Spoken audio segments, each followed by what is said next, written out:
யாருமே இல்லாத ஒரு தனியான இடத்துக்கு தான் நீங்கள் தியானம் பண்ண போகணும். இயேசு கிறிஸ்து வனாந்திரமான ஒரு இடத்திற்கு போனார்னு இருக்கு. ஏன் அப்படின்னு கேட்டா, இயேசு கிறிஸ்து எல்லாரோடும் இருக்கிறவர் தான், ஆளண்டாதவர்லாம் கிடையாது.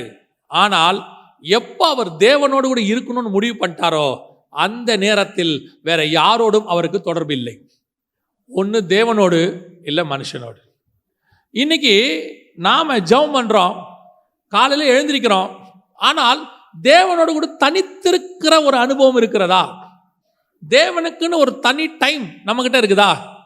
அந்த தனி டைம் தான் நீங்க செய்ய வேண்டிய ரெண்டாவது முக்கியமான காரியம். ஃபர்ஸ்ட், ஏர்லி மார்னிங் எழுந்திரிக்கணும். ரெண்டாவது, you must spend time with God.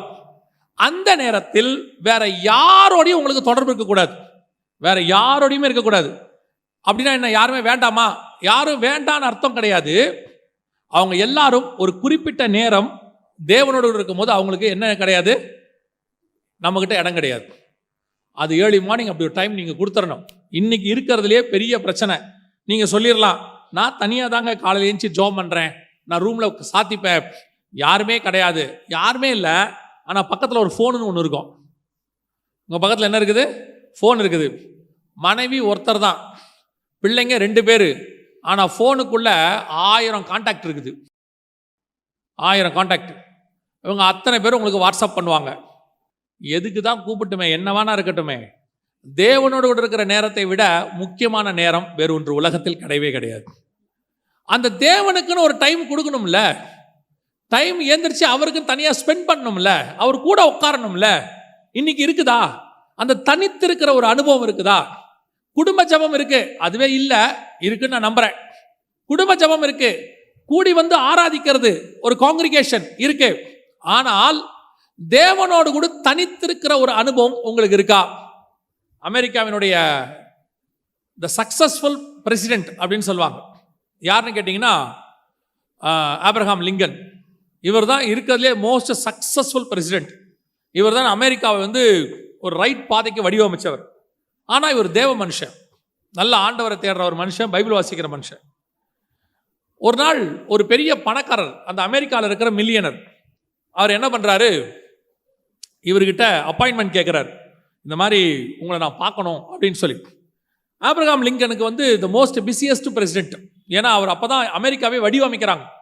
அங்கே வெளிநாட்டுக்காரங்க அவங்க இவங்க பிஸியாக இருக்கிறார். இந்த மனுஷனுக்கு டைமே கொடுக்க முடியல. இந்த மனுஷனும் அப்ரோச் பண்ணி கடைசியில் ஒரு நாள், ஐயா ஏதாவது ஒரு 1/2 மணி நேரம் கொடுங்கயா அப்படின்னு.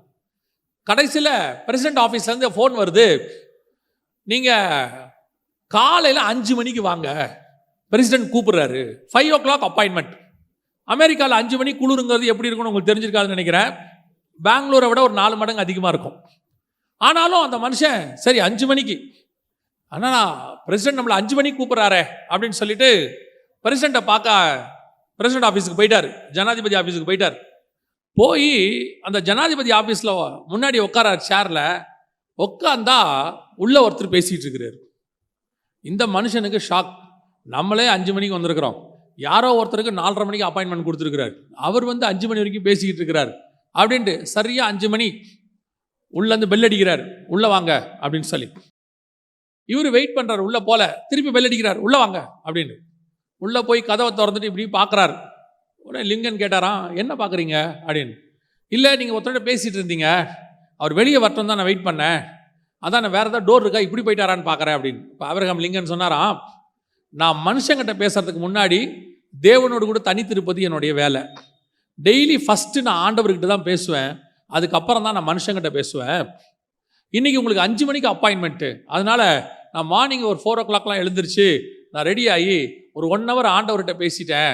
ஏன்னா ஆண்டவர்கிட்ட பேசாமல் நான் மனுஷங்கிட்ட பேச மாட்டேன். யோசித்து பாருங்க, ஒரு அமெரிக்க ஜனாதிபதியே அவ்வளோ பிஸி ஷெட்யூலில் தேவனோடு கூட தனித்திருக்கணும் என்று விரும்பும் போது நீங்கள் நானும் யாரு?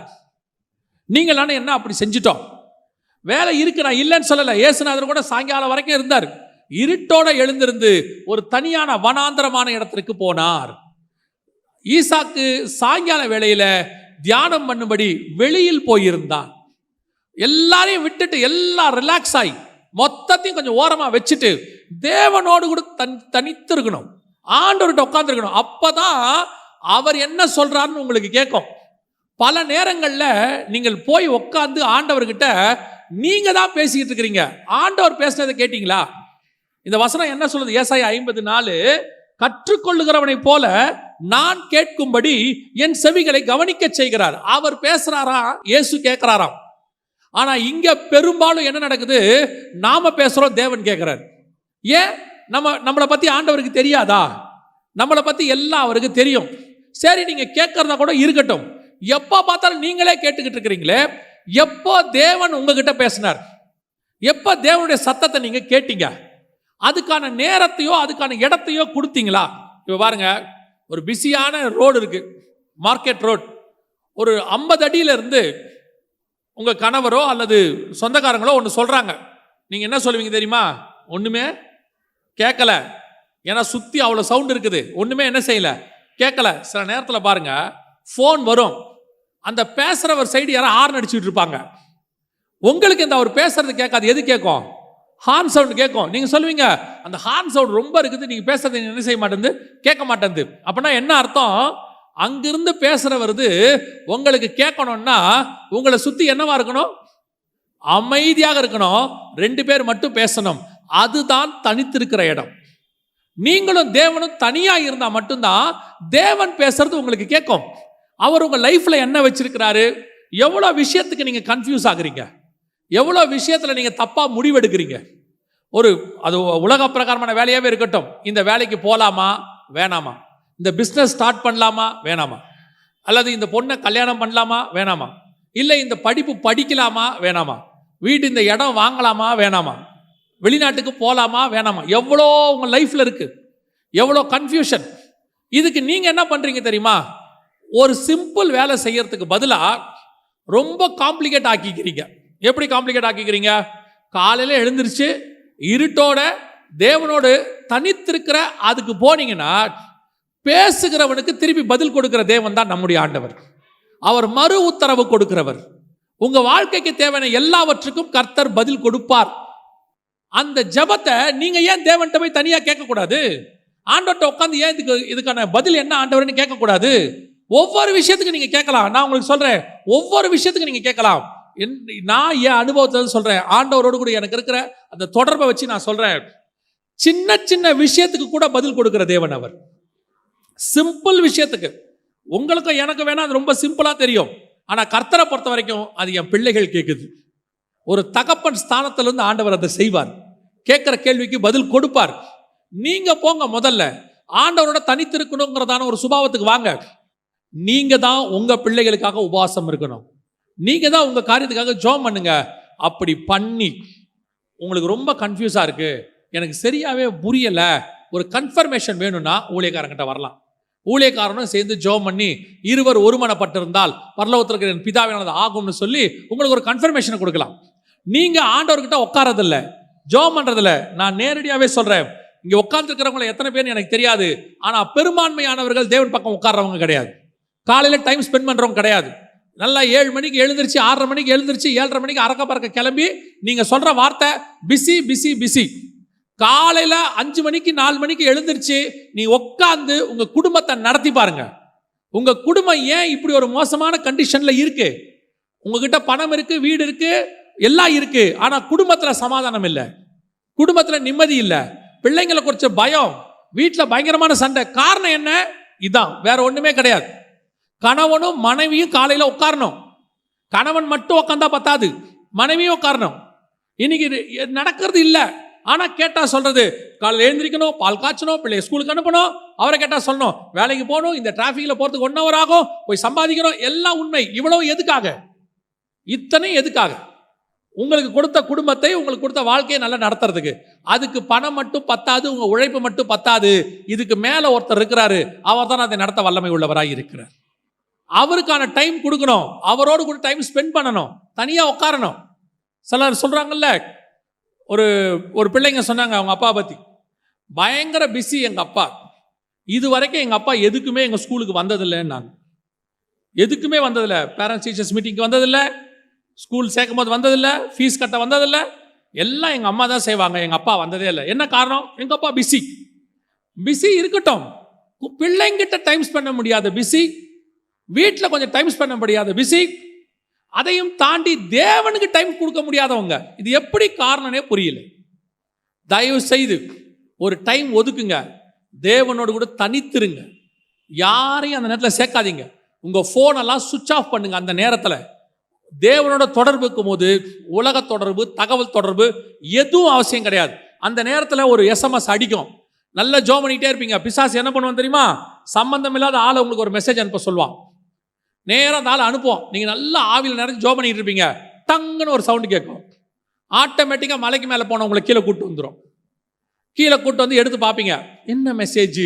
அதில் ஒன்றும் இருக்காது, இன்று முதல் நான் உன்னை ஆசீர்வதிப்பேன். உங்களுக்கு அது தப்பாவும் தெரியாது. பிரைஸ் தி லார்ட், கர்த்தர் பேசுகிறார், அல்லேலூயா, சோத்ரம் சோத்ரம் சோத்ரம்.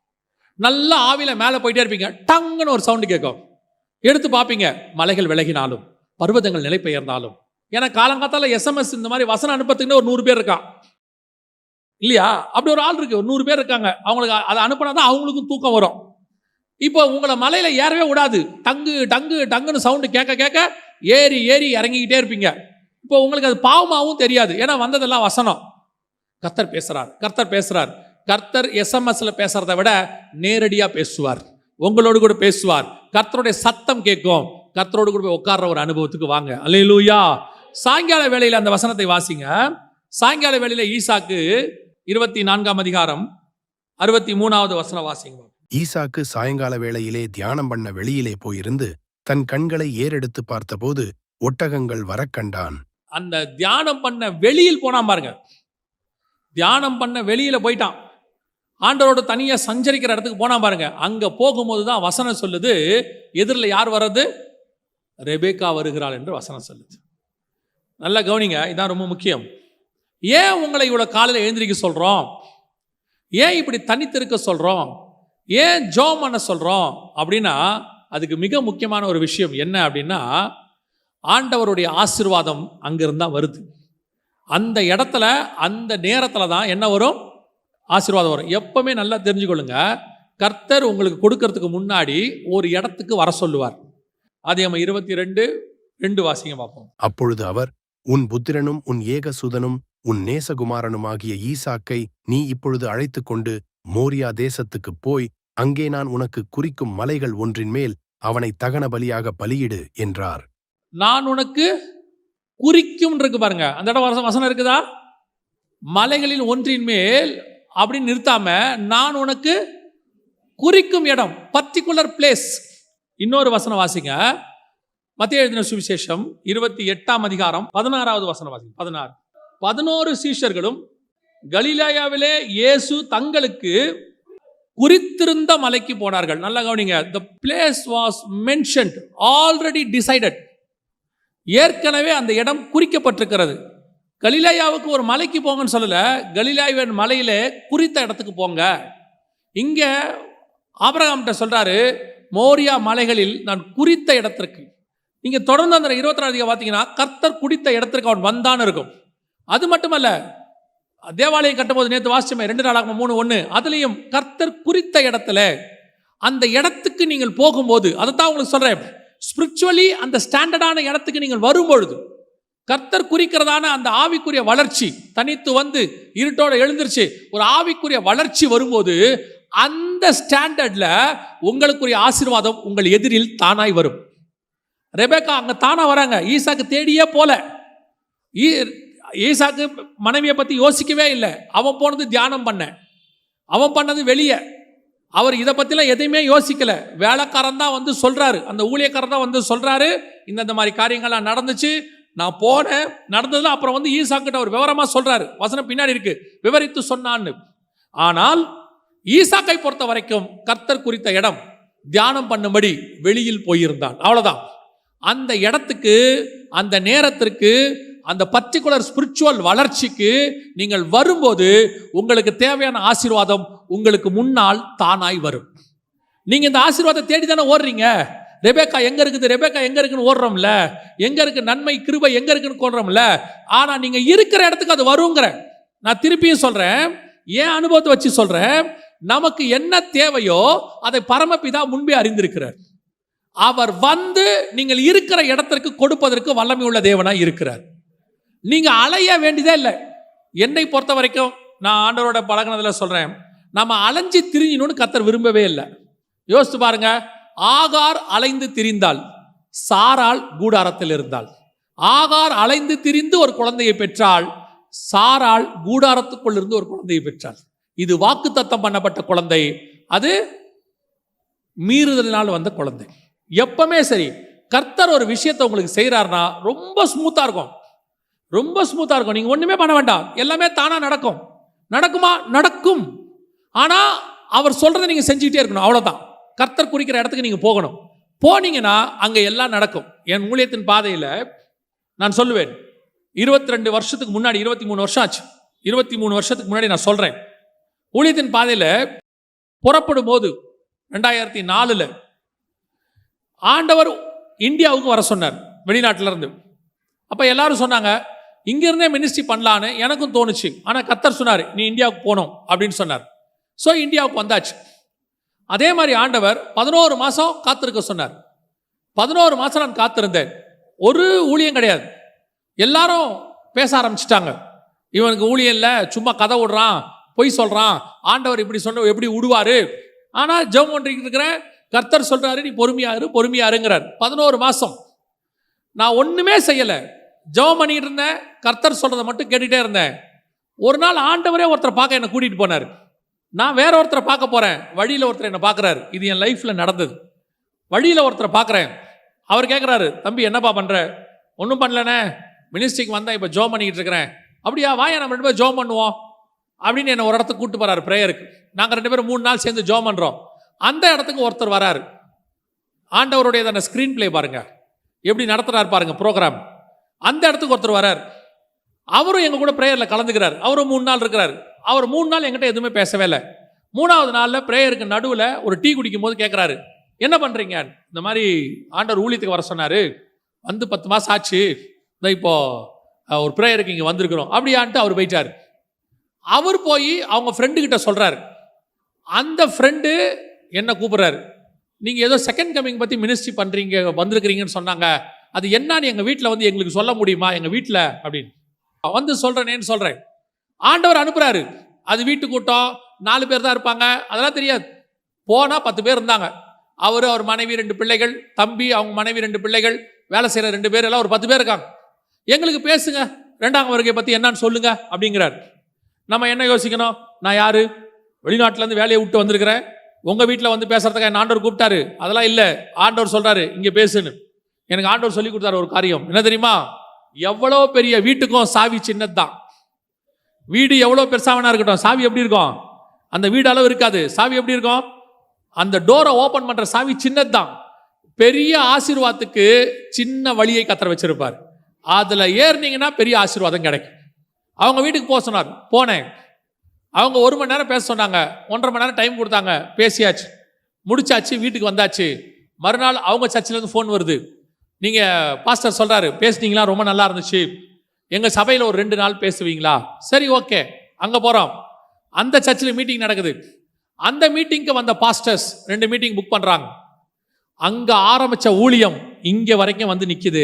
இது வரைக்கும் யாரையும் கேட்டதும் இல்ல, யாருக்கிட்ட போய் சொன்னதும் இல்ல, நான் ஊழியம் கொடுங்கன்னு கேட்டதில்ல, நான் சும்மா தான் இருக்கிற வரட்டுமான்னு கேட்கவே இல்லை. இந்த நிமிஷம் வரைக்கும் 23 வருஷம் கர்த்தர் நடத்தி இருக்கிறார். இதைத்தான் சொல்றேன், கர்த்தர் குறித்த இடத்துக்கு போய் நீங்க உட்கார்ந்துட்டீங்கன்னா அவர் உங்களை கொண்டு போவதற்கு வல்லமை உள்ளவராக இருக்கிறார். அது நடக்கும், தானா நடக்கும்.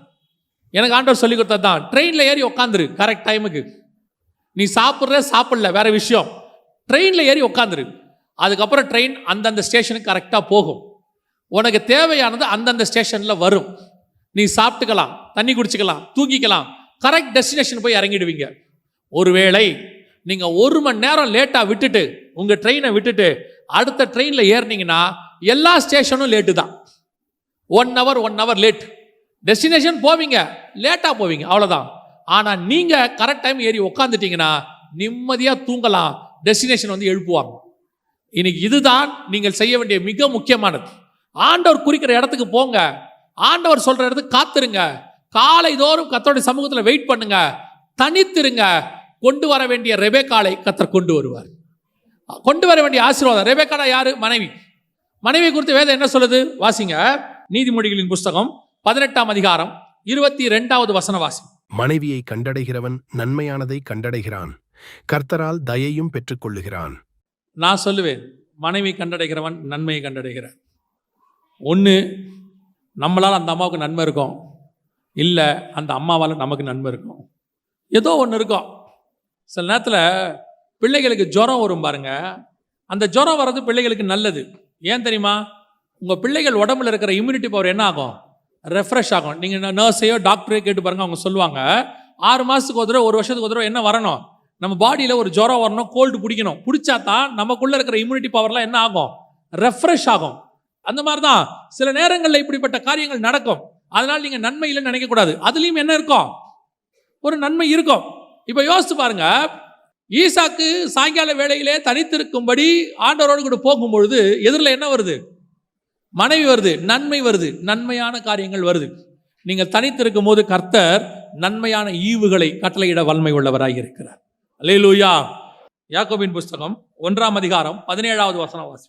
நன்மையான எந்த ஈவும் பூரணமான எந்த வரமும் பரத்திலிருந்து உண்டாகி ஜோதிகளின் பிதாவினிடத்திலிருந்து இறங்கி வருகிறது. அப்ப நன்மையான ஈவு பிதாவினிடத்திலிருந்து இறங்கி வருதுன்னா அதை போய் வாங்குகிறவர்களாக நீங்கள் நான் இருக்கணும். ஆண்டவர் கொடுப்பதுக்கு ரெடி, ஆனால் வாங்கறதுக்கு நம்ம ரெடியா இல்லை. ஏன்னா வாங்கணும்னா அந்த இடத்துக்கு போகணும், வாங்கணும்னா அந்த பர்டிகுலர் பிளேஸ்க்கு நீங்கள் போகணும், போனால் தான் கிடைக்கும். சிலருக்கெல்லாம் பார்த்தீங்கன்னா அந்த வரம் வேணும், இந்த வரம் வேணும். நான் சொல்லுவேன், மோசே எவ்வளவு தேவனோடு கூட தன்னை இணைத்து கொண்டாரோ அவ்வளவுக்கு அவ்வளவு தேவனிடத்திலிருந்து வெளிப்பாடுகளை பெற்றுக்கொண்டார். இப்போ யோவான் வெளிப்படுத்தின விசேஷம் பெறணும், பெற்றுக்கொள்ளும் பொழுது அவர் எங்க இருந்தார்னு வசனம் சொல்லுது? பத்மு தீவிலே. எப்படி விடப்பட்டிருந்தார்? தனித்து விடப்பட்டிருந்தார். அந்த வசனம் சொல்லுது, நான் பத்மு தீவிலே தனித்து விடப்பட்டிருந்த போது பாடுகள் நிமித்தம் அவர் இருக்கிறார். இருக்கும் பொழுது வெளிப்படுத்தின விசேஷம் கிடைக்குது. இதுவே 12 சீஷர்களோட இருக்கும் பொழுது இயேசு கிட்ட இருந்து அன்பு கிடைக்குது. இயேசுவின் மார்புல சாஞ்சிக்கிறார். எல்லாம் இருக்கு, இல்லைன்னு சொல்லல. ஆனா தனித்திருக்கும் பொழுதுதான் இனி சம்பவிக்க போகிறவை நான் உனக்கு காண்பிப்பேன் வா என்று சொல்லி, அதைத்தான் உங்களுக்கு சொல்றேன். எவ்வளவுக்கு எவ்வளவு நீங்கள் தேவனோடு கூட அவர் இப்ப யோசித்து பாருங்க, யோவானுக்கு அந்த வெளிப்படுத்தின விசேஷம் கிடைக்கணும்னா அவர் பத்மு தீவுல போய் இருக்கணும், அப்பதான் கிடைக்கும். இந்த மோசேக்கு 5 ஆகமம் கிடைக்கணும்னா அவர் மலை உச்சியில மேகத்துக்குள்ள போகணும், அப்பதான் கிடைக்கும், இல்லைன்னா கிடைக்காது. இயேசு கிறிஸ்து தனித்து போனாதான் தினந்தோறும் கற்றுக்கொள்ளுகிறதை போல கற்றுக்கொள்ள முடியும், இல்லைன்னா கிடைக்காது. ஈசாக்கு சாயங்கால வேளையில தனித்திருக்கும்படி வெளியே போனாதான் நன்மையான ஈவு அவர் எதிரில் வரும். எல்லாமே ஒரே லைன் தான். இன்னைக்கு உங்களுக்கு அந்த நன்மையான ஈவு எதிர்பார்க்குறீங்க, ஆசீர்வாதத்தை எதிர்பார்க்குறீங்க, எனக்கு எல்லாம் தரணும், எல்லாம் கிடைக்கணும்னு சொல்றீங்க. ஆனா கிடைக்குதானா? இல்லை. நீங்களே குற்றப்படுத்துகிறீங்க, என்னமோ தெரியலங்க, ஒரு ஆசீர்வாதம் வரமாட்டேங்குது, ஒன்றும் கிடைக்க மாட்டேங்குது. ஆனா ஒன்றும் பிரச்சனை இல்லை, ஆனா எதிர்பார்க்கிற மாதிரி ஆவிக்குரிய வாழ்க்கை இல்லை, எதிர்பார்க்கிற மாதிரி ஊழியம் இல்லை. ஏன் இல்லை? ஏன் இல்லை? கர்த்தர் அந்த இடத்துக்கு வர சொன்ன இடத்துக்கு நீங்க இன்னும் போகல. ஆண்டவர்கிட்ட சொல்லுங்க, ஆண்டவரே நான் எங்க வரணும், நான் என்ன செய்யணும், நான் எவ்வளவு தூரம் உங்களோட இணையணும் கேட்டு பாருங்க. நீங்க அப்படி கேட்க கேட்க ஆண்டவரோடு கூட டைம் ஸ்பெண்ட் பண்ண, ஆண்டவரோடு கூட தனித்து இருக்கும் பொழுது ஆண்டவர் நன்மையான ஈவுகளை கட்டளையிட வல்லமை உள்ளவராக இருக்கிறார். இப்ப என்ன கிடைக்குது இந்த இடத்துல? யாக்கோபுல நன்மையான ஈவும் பூரணமான வரம். மனைவி என்பது நன்மை, அதன் வழியாக வரங்கள், அதான் பைபிள் சொல்லுது. அடுத்து இதே காரியம் இன்னொரு மனைவியை பத்தி வசனம் இருக்குது, வாசிங்க. உங்களுக்கு தெரிஞ்ச வசனம் தான், சங்கீதங்களின் புஸ்தகம் 128:3 வாசிங்க. உன் மனைவி உன் வீட்டோரங்களில் கனி தரும் திராட்சை கொடியை போல இருப்பா. அடுத்து என்ன கிடைக்குது? கனி கிடைக்குது. ஃபர்ஸ்ட் வரம் கிடைக்குது, அடுத்து என்ன கிடைக்குது? கனி. ஆவியானவர்கிட்ட இருந்து 2 தான் கிடைக்கும், ஒன்று வரம், இன்னொன்று கனி. இது 2 கிடைக்கும். இது 2 உங்களுக்கு வேணும்னா மனைவி அடையாளமா வச்சு கர்த்தர் சொல்றாரு, நீ காத்திருக்க வேண்டிய இடத்துக்கு போகும் பொழுது உன் எதிரில் நன்மையான ஈவும் பூரணமான வருமம் கனியும் எல்லாம் உனக்கு கிடைக்கும். சில நேரத்தில் உங்க ஆவிக்குரிய வாழ்க்கையில சில பாவத்தை விட முடியாது, சில காரியங்களை தடுமாறுவீங்க. ஐயோ இதை நான் விட்டணும் அப்படின்னு நினைப்பீங்க. சில காரியங்கள்ல இருந்து வெளியே வரணும். நான் சொல்றது அது ஒரு சிலருக்கு விபச்சாரம் வேசி மார்க்கமா இருக்கும், ஒரு சிலருக்கு கோபம் மூர்க்கம் இதுவா இருக்கும். சிலர் சொல்லுவாங்க எல்லாம் ஓகேங்க, இந்த கோபத்தை மட்டும் என்னால் என்ன பண்ண முடியல, கண்ட்ரோல் பண்ணவே முடியல. அன்பு என்கிற கனி இருக்குது, கோபம் என்கிற மாம்சமும் இருக்குது. இதிலிருந்து நான் எப்படி விடுபடுறது? இந்த மாதிரி பாவத்திலிருந்து, என் மாம்சத்திலிருந்து எப்படி விடுபடணும்னா இந்த கனி வரணும். கனி வரணும்னா நீங்க தேவனோடு கூட தனித்திருக்கணும். ஒரு விஷயத்தை நல்லா புரிஞ்சுக்கோங்க. எவ்வளவுக்கு எவ்வளவு நீங்க தேவனோடு கூட இருக்கிறீங்களோ அவ்வளவுக்கு அவ்வளவு பாவத்தை விட்டு நீங்கள் தூரமா இருப்பீர்கள். நான் சொல்றது புரியுதா? நீங்க போக வேண்டாம், பாவம் தூரமா போயிடும். உங்களுக்கு அதை பத்தி எண்ணமே இருக்காது. கர்த்தர் சொல்ற நேரத்தில் சஞ்சரிக்கணும். அவர் கூட இருக்கும் பொழுது இந்த மாதிரி வரங்களும் கனிகளும் தானாய் வரும். பலன் உங்களுக்கு வரும். உங்கள் பலவீனங்கள் எல்லாம் மாறி போகும். சில நேரத்தில் நீங்க யோசிக்கிறீங்க தெரியுமா, இதுல இருந்து எப்படி விடுதலை ஆகிறது, இதுல இருந்து எப்படி நம்ம மேற்கொள்றது, இந்த பாவத்துல இருந்து நான் எப்படி வெளியே வரணும், இப்படிலாம் யோசிக்கிறீங்கல்ல. இதுக்கெல்லாம் நீங்க செய்ய வேண்டியது ஒன்னே ஒண்ணுதான். நீங்கள் தேவனோடு கூட இருங்கள். ஆட்டோமேட்டிக்கா இதெல்லாம் தானாய் போகும். கொஞ்சம் பேர் ஒவ்வொரு பாவத்தையா தனித்தனியா விரட்டிக்கிட்டு இருப்பாங்க. ஆண்டவரே, இனிமேட்டு நான் இந்த பாவம் செய்யக்கூடாது, இனிமேட்டு இந்த பாவம் செய்யக்கூடாது, இனிமேட்டு அந்த பாவம் செய்யக்கூடாது. நான் சொல்றேன், ஒவ்வொரு பாவத்தையா விரட்டணும்னா உலகத்துல இருக்கிற 1000 கோடி பாவத்தை நீங்க விரட்டணும், ஒவ்வொன்றையா விரட்டணும். அதுக்கு பதிலாக ரொம்ப ஈஸியான ஒரு வேலை, ஆண்டவரோடு கூட சஞ்சரிக்க ஆரம்பிங்க. இது அத்தனையும் தானாய் விலகி போகும். அவ்வளோதான்.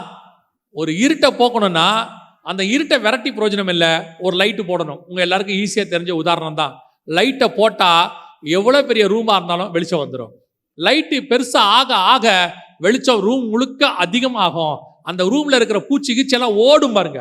லைட்டு போட்ட உடனே ஆட்டோமேட்டிக்காக இருக்கிற கர்ப்பம்பூச்சிலேருந்து எல்லாம் என்ன செய்யுது, மூளைக்கு மூளைக்கு ஓடுது. அதே மாதிரி தான் உங்களோடு கூட கிறிஸ்துவோடு கூட நீங்கள் நடக்க ஆரம்பிக்க ஆரம்பிக்க ஆரம்பிக்க உங்களுக்குள் கர்த்தருடைய வெளிச்சம் வர வர ஆட்டோமேட்டிக்கா உங்களுக்குள்ள இருக்கிற இருள் எல்லாம் தானாய் போகும். பாவத்தை ஜெயிக்கணும்னு நினைக்காதீங்க, இயேசுவோட இருக்கணும்னு நினைங்க. பாவம் தானாய் ஜெயிக்கப்படும். நம்ம பாவத்தோட போராடிட்டு இருக்கிறோம், பாவத்தோட சண்டை போட்டுக்கிட்டு இருக்கிறோம். இந்த பாவத்தை விடணும், அந்த பாவத்தை விடணும். அதனாலதான் பிசாசு என்ன பண்ணிட்டான்னா உங்களை ஈஸியா டைவர்ட் பண்ணிட்டான். எப்படி தெரியுமா? நீங்க இந்த பாவத்தை ஜெயிக்கணும்னு சொல்லிட்டு அதுக்கு ஒரு 6 மாசம் 1 வருஷம் ஆகுது, பாவத்தை ஜெயிச்சிட்டீங்க. பார்த்தா அடுத்த பாவம் இருக்கு. இப்ப இந்த பாவத்தை ஜெயிக்க ஆரம்பிக்கிறீங்க. இப்படியே உங்க வாழ்நாள் முழுக்க 50 வருஷம் பாவத்தோடயே போராடி இருக்கிறீங்க. அப்புறம் 50வது வயசுல நீங்க என்ன சொல்லுவீங்க தெரியுமா? இத்தனை வருஷமா போராடுறேன், ஒரு சில பாவங்கள் இன்னும் என்னை விட்டு போகல. ஏன் போகல தெரியுமா? நீங்க பாவத்தோடு கூட போராடுறீங்க. அதுக்கு பதிலாக பாவத்தோட போராடுறதை விட்டுட்டு தேவனோடு கூட சஞ்சரிக்க ஆரம்பிங்க, தேவனோடு கூட நடக்க ஆரம்பிங்க, ஆண்டவரோடு கூட பேச ஆரம்பிங்க. வசனம் சொல்லுது, இவைகள் எல்லாம் நம்மை விட்டு தானாய் ஓடி போகும். பிசாசு உங்களை விட்டு என்ன செய்வான்? ஓடி போவான். அப்போ இதுக்கு நீங்க செய்ய வேண்டிய பேசிக் தான் காலை தோறும் எழுந்திருக்கிறது. இதுக்கு நீங்க பேசிக் தான் வனாந்தரமான இடத்துக்கு போறது, தனித்திருத்தல். இதுக்கு பேசிக் தான் கர்த்தரோடு கூட சஞ்சரித்தல். இதை மட்டும் நீங்க கரெக்டா செஞ்சீங்கன்னா நன்மையான ஈவு தானாய் வரும், வரம் உங்களிடத்தில் தானாய் வரும், கனி உங்களிடத்தில் தானாய் வரும். இது அத்தனையும் ஒன்று சேர்ந்து கர்த்தருடைய திட்டம் உங்ககிட்ட நிறைவேறும். இப்ப பாருங்க, ஈசாக்கு கிட்ட ரெபேக்கா வந்தாங்க, இயேசு கிறிஸ்து கிட்ட நன்மையான ஈவு வருது, பிசா கிட்ட இருந்து திட்டம் வருது. இப்ப ஆதாமுக்கு ஏவாளை கொண்டு வந்து கொடுக்கிறார் ஆண்டவர். ஆதாம் தோட்டத்துக்குள்ள அயர்ந்த நித்திரை பண்ணார், வேற ஒண்ணுமே செய்யல. இப்ப ஆட்டோமேட்டிக்கா ஏவாளை கொண்டு வந்து ஆண்டவர் கொடுத்துட்டார். ஏவாள் யாரு? வசனம் சொல்லுது, ஆதியாகமத்தின் புஸ்தகம் 2ஆம் அதிகாரம் 18வது வசனம் வாசிங்க. பின்பு தேவனாகிய கர்த்தர், மனுஷன் தனிமையாயிருப்பது நல்லதல்ல, ஏற்ற துணையை அவனுக்கு உண்டாக்குவேன் என்றார். உண்டாக்குவேன் என்றார். அர்த்தம் என்ன தெரியுமா? இங்கிலீஷ்ல என்ன இருக்கு தெரியுமா? ஏற்ற துணைனா ஆண்டவர் என்ன சொல்றாரா? அவனுக்கு ஹெல்ப்பரை கொடுப்பேன்னு இருக்கு. இங்கிலீஷ்ல என்ன இருக்குது? ஹெல்ப்பர், கம்பானியன் இருக்கு. உங்களோடு கூட இணையக்கூடியதான அந்த கம்பானியனுக்கு பேர் தான் ஏற்ற துணை. இந்த இடத்துல நீங்க இருக்கும்போது தானாய் உங்க ஹெல்ப்பர் வருவார். புதிய ஏற்பாட்டில் ஹெல்ப்பர் யார் தெரியுமா? புதிய ஏற்பாட்டில் ஹெல்ப்பர் யோவான் 16ஆம் அதிகாரத்தில் இருக்கு இல்லையா? நான் போய் உங்களுக்கு ஒரு தேற்றரவாளனை அனுப்புவேன்னு, அதுக்கு இங்கிலீஷ்ல ஹெல்ப்பர்னு இருக்கு யோவான் 16. அப்போ நீங்கள் இந்த சரியான இடத்தில் ஜெபம் பண்ணும்போது ஆவியானவர் உங்களுக்கு ஹெல்ப் பண்ண வந்துருவாரு. எல்லா விதமான ஆசீர்வாதங்கள் வரும். இந்த வரம் ஆவியானவருது, இந்த கனி ஆவியானவருது, இந்த ஜெயம் ஆவியானவருது. அவர் வருவார், உங்களுக்கு வரங்களை தருவார், கனிகளை தருவார், நன்மையான ஈவுகளை கட்டளையிடுவார், உங்களுக்கு தேவையான ஹெல்ப் எல்லாத்தையும் செய்வார்.